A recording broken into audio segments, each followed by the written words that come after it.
Боже, к нам стучат. Так же, как в прошлый раз.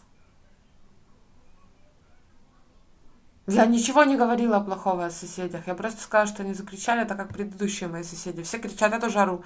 Я тоже дома ору, все нормально. Я тоже периодически ору. Мы все орем периодически. Мы все вот такие, мы все не все дома. Я же ничего не говорила, боже. Что опять? Что опять не так? Почему стучат?